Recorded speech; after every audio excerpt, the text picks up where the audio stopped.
ഞങ്ങളുടെ 500 മുതലാളി, ഞങ്ങളെ രക്ഷിക്കണം മുതലാളി, ഞങ്ങളെ രക്ഷിക്കണം മുതലാളി, ഞങ്ങളെ ഞങ്ങളുടെ കുടുംബത്തെ മുതലാളി രക്ഷിക്കണം മുതലാളി. രക്ഷിക്കാൻ ഞാൻ അങ്ങോട്ട് വരണോ? കേറി വാ.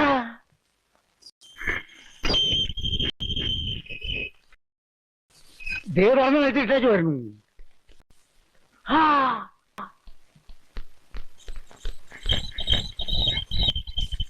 അപ്പൊ അടച്ചു കൂട്ടിയോ? ഇനി പോകാൻ പരിപാടിയില്ലേ? കഴുത.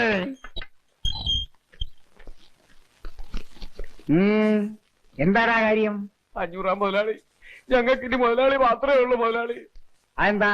ബാക്കിയുള്ള മുതലാളിമാരെല്ലാം ചത്തോ? കാര്യം പറയടാ. എന്റെ നാരായണൻ കുട്ടിയെ കാർത്തിയാനിയുടെ ആളുകൾ ഒന്ന് പിടിച്ചോണ്ട് പോയി മുതലാളി. ഏത് കാർത്തിയാനിയാടാ? കടപ്പുറത്ത് കാർത്തിയാനി എന്ന് പറഞ്ഞ് വെച്ച് വന്ന് താമസിക്കുന്നുണ്ട്. അവള് ഇയാളുടെ മകനെ പിടിച്ചു വെച്ചിരിക്കുക മുതലാളി. അതൊക്കെ പോലീസ് അടിച്ചെന്ന് പറയടാ. ഞാൻ പറഞ്ഞാന്ന് പറ. പോലീസുമായിട്ട് ഞങ്ങൾ ചെന്നതാ മുതലാളി, എന്നിട്ടും അവൾ അവനെ വിട്ടു തന്നില്ല. അത് ശരി. അപ്പോ ഈ പോലീസും പട്ടാളവും എല്ലാം തോറ്റെടുത്ത് ഇനി ഞാൻ പോയി അടി കൂടണല്ലേ? എനിക്ക് മനസ്സില്ല. ഓടുന്നു. കടപ്പുറം കാർത്തിയാനിക്ക് എല്ലാ സഹായവും ചെയ്തു കൊടുക്കണത് ആ ആനപ്പാറയിലെ അച്ചമ്മയാ.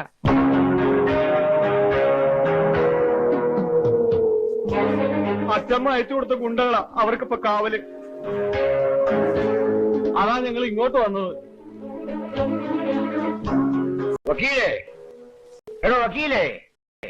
ഞാനിവിടെ ഉണ്ട്. ഉണ്ടെന്ന് എനിക്കറിയാം. ഇല്ലാത്തവരെ ഞാൻ വിളിക്കുവോ? താനാ ഫോണെടുത്ത് കറക്കി നമ്മുടെ പിള്ളേരേക്ക് ഇങ്ങ് വരാൻ പറ. ഈ കേസിൽ നമ്മൾ ഇടപെടണം മുതലാളി. ഇതൊരു പെണ്ണ് കേസല്ലേ? നിങ്ങൾക്കറിയില്ലേ പെണ്ണുങ്ങളുമായി ബന്ധപ്പെട്ട ഒരു കേസിലും 500 ഇടപെടില്ലെന്ന്? എടോ വക്കീലേ, ഞാൻ കേട്ടിടത്തോളം ഇതൊരു പെണ്ണ് കേസല്ല. ആനപ്പാറയെ തള്ളയും മക്കളും ഇടപെട്ട കേസാ. അവർക്കെതിരായിട്ട് ആരെന്ത് സഹായം ചോദിച്ചു പറ്റി തോന്നാലും ഈ 500 സഹായിക്കും. 500 സഹായിക്കും. സഹായിക്കും. അത് നീ തീരുമാനിക്കുന്നത്, ഞാനല്ലേ തീരുമാനിക്കേണ്ടത്? കഴുത.